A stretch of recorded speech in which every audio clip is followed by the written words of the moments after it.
Hello everyone, आज आपण बनवणार आहोत एकदम मार्केटसारखा चिकन फ्राय राईस। त्यासाठी लागणारे बासमती तांदूळ हे मी बॉईल करून घेतलेले आहे।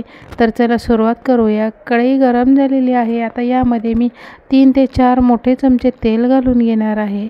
तर तेल गरम झाले की आपण आता कढईला सगळं पसरवून घ्यायचं आहे। तर तेल पण आपलं चांगलं गरम झालेलं आहे। आता यामध्ये कापलेला लसूण घालायचा आहे आणि बारीक तुकड्यांमध्ये कापलेला अद्रक पण घालून घ्यायचा आहे। अद्रक घालून झालेलं आहे। आता हे थोडंसं आपण यामध्ये फ्राय करून घेणार आहोत। अद्रक लसूण थोडा फ्राय झाला की यामध्ये कोबी आणि शिमला मिरची घालून घ्यायची आहे। तर कोबी आणि शिमला मिरची मी उभ्या कापून घेतलेल्या आहे। आता आपल्याला ह्या पण 1 मिनिटासाठी छानपैकी तेलामध्ये परतून घ्यायचे आहे। शिमला मिरची चांगली परतून झालेली आहे। आता यामध्ये कोबी पण घालून अशीच परतून घ्यायची आहे। तर यामध्ये घालण्यासाठी आपल्याला चिकन लागणार आहे। ते चिकन मी फ्राय करून बारीक तुकड्यांमध्ये कापून घेतलेलं आहे। तर हे मॅरिनेट करून मग फ्राय केलेलं आहे आणि बारीक तुकड्यांमध्ये कापून घेतलेला आहे। तर कोबी आपला चांगला परतून झालेला आहे। आता यामध्ये आपल्याला शेजवान चटणी घालायची आहे।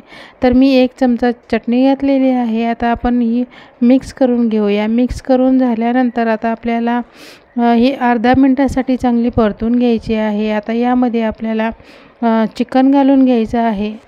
तर चिकन भाज्यांमध्ये घालून झालेलं आहे। आता आपल्याला हे 1 ते 2 मिनिटं चांगलं परतून घ्यायचं आहे। इतका टेस्टी असा हा चिकन फ्राय राईस होतो। एकदा जर तुम्ही असा करून खाल्ला तर तुम्ही पुन्हा कधीही गाड्यावरून विकत आणणार नाही, घरातच बनवून खाल। तर चला, आता आपला चिकन पण छानपैकी फ्राय झालेला आहे। तर आता यामध्ये उकडलेले आपण जे तांदूळ थंड होण्यासाठी ठेवले होते ते घालून घेऊया आणि एकदम मोकळे असे तांदूळ झालेले आहे। तर बघू शकता आपला भात किती मोकळा आहे आणि जेव्हा पूर्ण तयार होईल तेव्हा पण असाच राहील। तर आता आपल्याला यामध्ये सॉस घालून घ्यायचा आहे। तर मी 2 चमचे डार्क सोया सॉस घेतलेला आहे, 2 चमचे रेड चिली सॉस घेतलेला आहे। हे सॉस आपण आपल्या जेवढा भात असेल त्या अंदाजाने घ्यायचा आहे। तर चला आता मिक्स करून घेऊया। तर चला आता आपण हे मिक्स करून घेऊया।